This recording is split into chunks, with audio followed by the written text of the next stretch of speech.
Hello, everybody. Welcome to my portfolio. I'm Alyson Heisler, and today I'm going to tell you about the process that went into making my portfolio, how I decided what I was going to do, and kind of made those creative decisions, what I used to make it, and hopefully offer you some tips that can be helpful to you in the future. So I guess I'll first start off with who am I? I'm Alyson Heisler, and I have been at Minot State in the communications department my entire time here.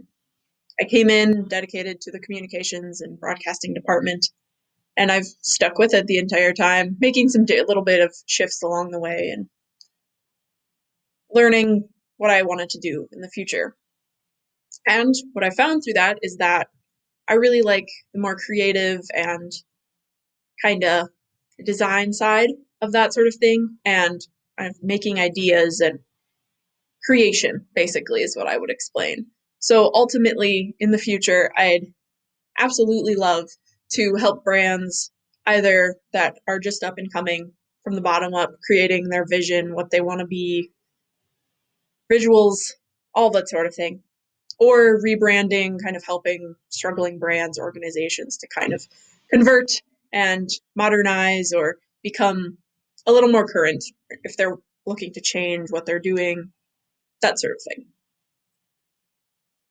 And in my portfolio, I hope that I'm able to express my own style and kind of who I am, because I think that's one of the most important parts of doing a portfolio in the world of communications and stuff and things like that, because you're allowed to express yourself and show who you are and explore your interests more than you would in other industries.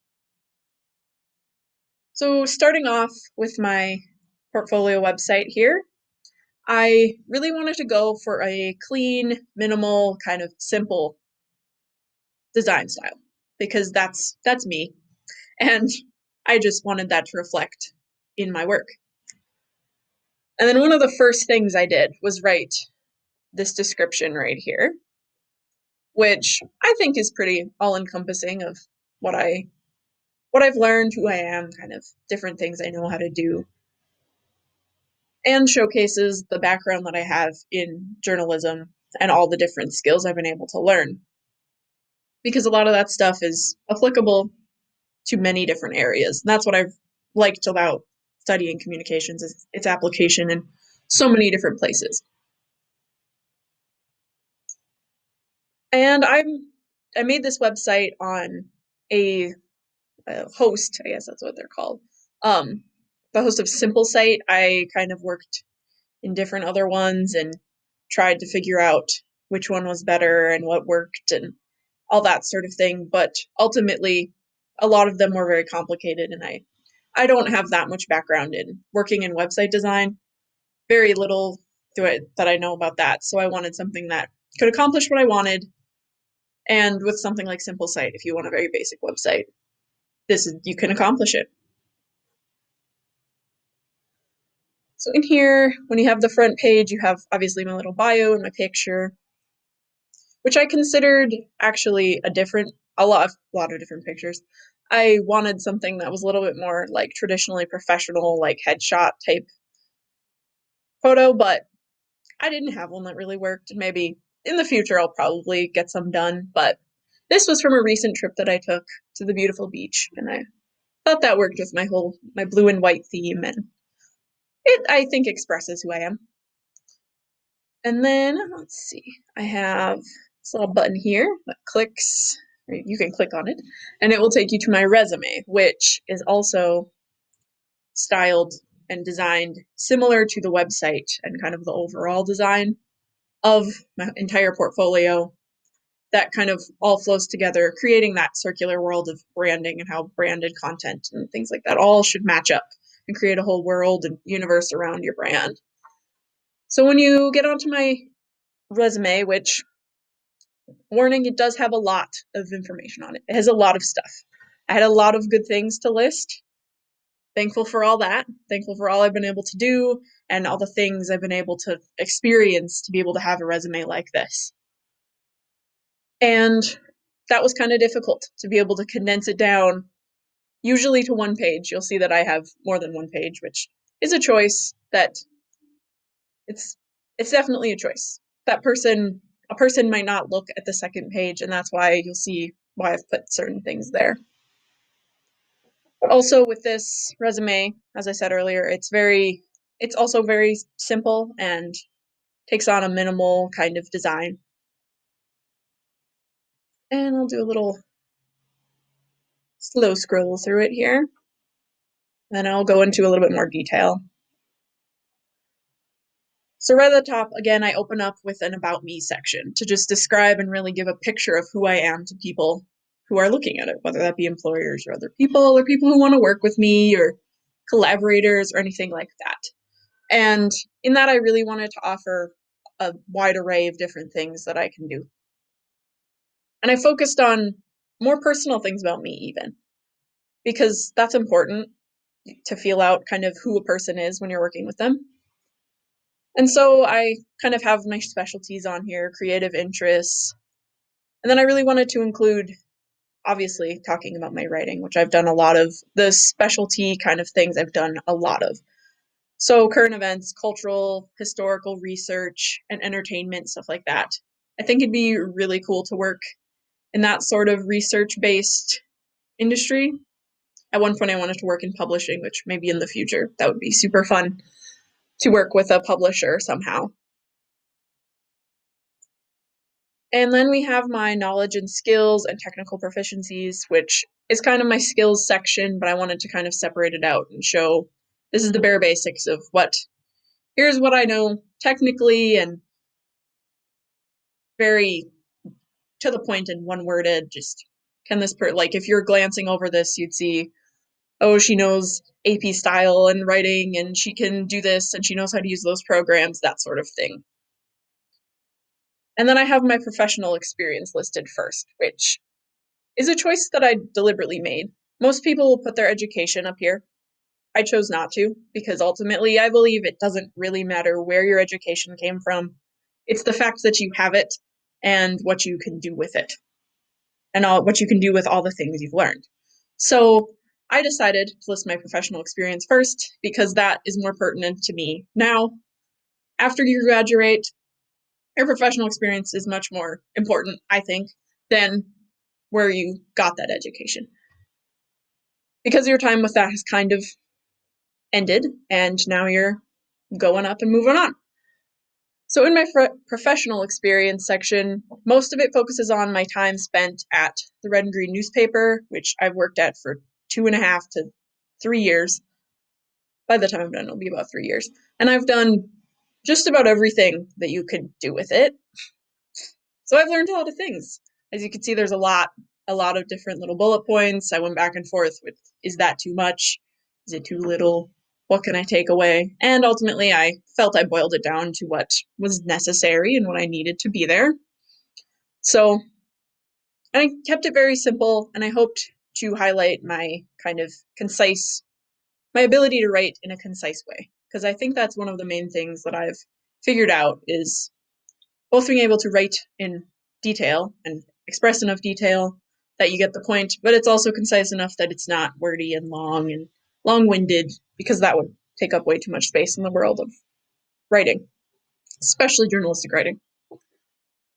So let's see, we can go all the way back to assistant editor, which I've been for around 2 years, and I have all the things I've done there, which a lot of these will match up. You'll notice several repeated things in here because a lot of the jobs and roles were similar, allowed for similar things I had to do. And then for a short while I was also assistant editor, I took on features editor at a time when our features editor had needed to take a break. So I filled that role at the time, while I also distributed papers and was assistant editor and made ideas and all that sort of thing. And then this spring, when the previous editor, Shalom, graduated, I took on the role of editor, which is something that I didn't ever really think I would want to do. And now I wish I did it a lot sooner, because it's been really fun being able to kind of shape and mold the way the paper goes and think of ideas and be able to do a lot of things that I didn't know I would really have the want to do or anything like that. I'm not really one to take on leadership roles naturally. It's kind of, they have to just be given to me and kind of forced on me. And I realized that that's something I like having a little bit more leadership control. It's not something that I would automatically say, yes, I want to do that. But if pushed to do it, I find out that I really like it. So I outline all sorts of things I've done with that. And then I have my education down here. Just put very concise and short.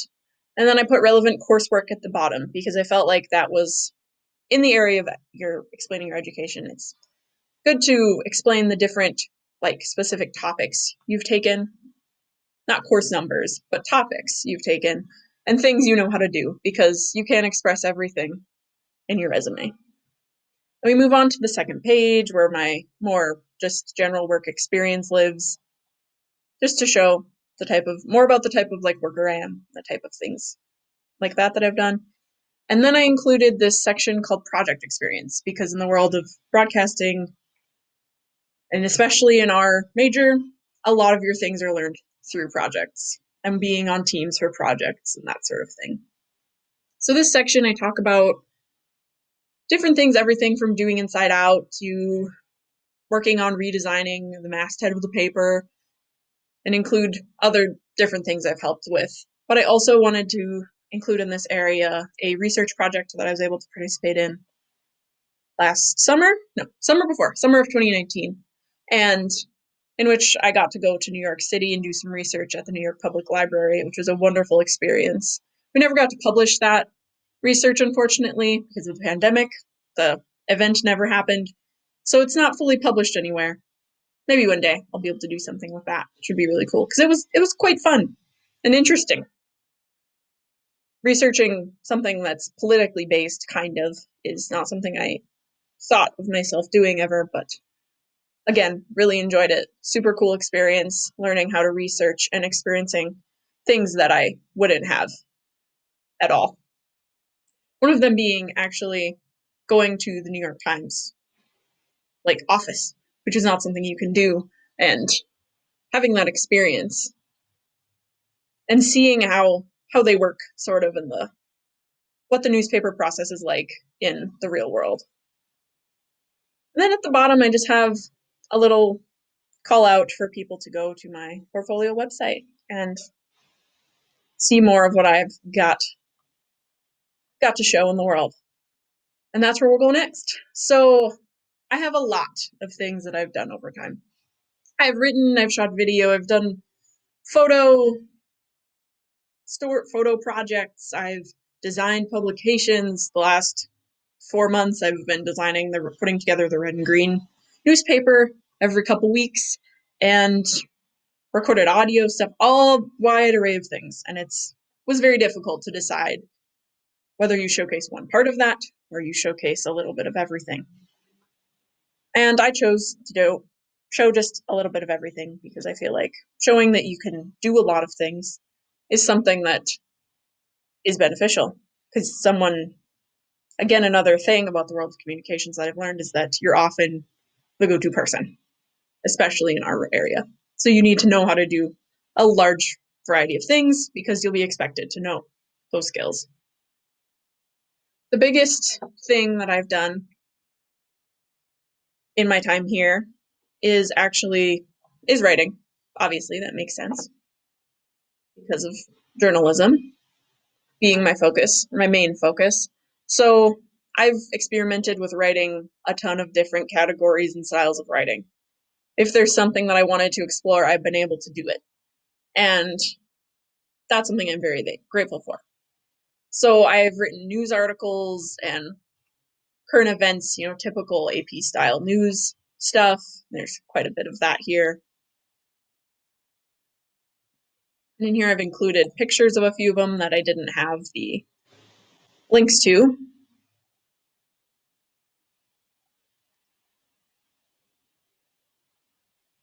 And then features, because those are something that not everyone knows how to do. And if you can do them well, you can do a whole lot of things with that. At one point, I really wanted to work for a magazine, which would, again, be super cool. Writing for a magazine would be another big dream thing, but being able to show that you can write features and kind of show personality through writing and explain people in a more vibrant way through words is something that they would look for, absolutely. And then we have opinion writing, which is the more fun kind of expressive section that I've been able to do. And that's something that I also was like hinting at, like, oh, can I do this? I don't know. And I started doing it. And I really like doing it because it's just really fun to be able to show your personality a little bit. This is a fun one. Got to have a little bit of an attitude and express a few things that in regular news you kind of are supposed to appear just as a fly on the wall, experiencing things. Here you get to make some comment and leave your own mark on it. And then down here I have some more kind of opinion style review stuff that I did. I became really obsessed with podcasts and I thought, well, I want to explore that because there's obviously more people that should know about them. And then I have my editorials that I've done that showcase a little bit more of the like surface opinion-y kind of writing, because editorials are kind of tough. You have to figure out how to both express a little bit of your opinion but keep it rather light because you're capped at about 250 words. So you can't explore things too deep, but you try and interact with readers and see what you can kind of tell them in short, concise words. And then in here also we go further.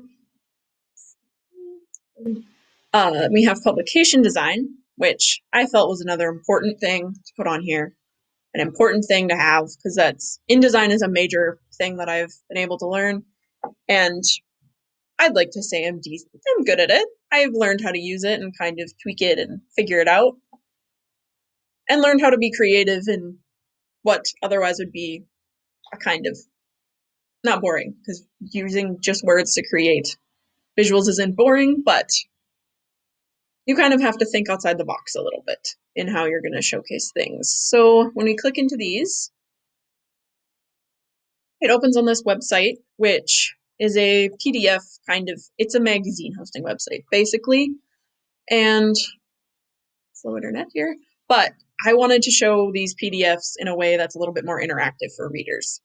Because otherwise, scrolling through a PDF it doesn't give the same experience as looking through a paper by hand and kind of actually feeling it. So when you flip through these, you can click through and it page flips, and it's very satisfying to see a page flip, and it's very nice. So all these ones listed here are ones that I made as editor. I could go back and list the ones I was assistant editor for, feature editor, but that would be a lot. I've done a lot with that in 3 years, so a little bit too much. If anyone wants to know more about anything, I can always tell them more or find more links to send to them. And I'll be updating these up until the last issue of the paper, which is coming up soon. But they'll just open up like this, and then people can read them. And that's something I very much wanted to do. They, of course, have a little contact form at the end where people can email or just send anything. And I wanted to personalize this down at the end too, just to kind of make it a little bit more fun and casual instead of just like a contact me here form. I mean, my email's also listed up here and it's listed in a bunch of places, but just put it on a nice contact form. So that has been my portfolio. And I put a lot of work into it, and I struggled for a while finding places and ways to put everything I wanted to in here since I had so much. But I'm proud of what I've put together here, and I hope that it looks nice and gets anyone who looks at it, whether they be professional or a friend or something like that, can see that I'm here on this page. It's not a generic web page for someone. It's me, and that's what I thought was really important. It features what I do, who I am, and I'll be updating it as time goes on, as I kind of explore more creative things now that when school is out, when I graduate, I hope to kind of create a few more creative things and kind of explore that as I hopefully have some more time. I don't know if that'll be true, but we can hope. Thanks for watching, and I hope you guys have a great time with your day, with your life. Have a great day.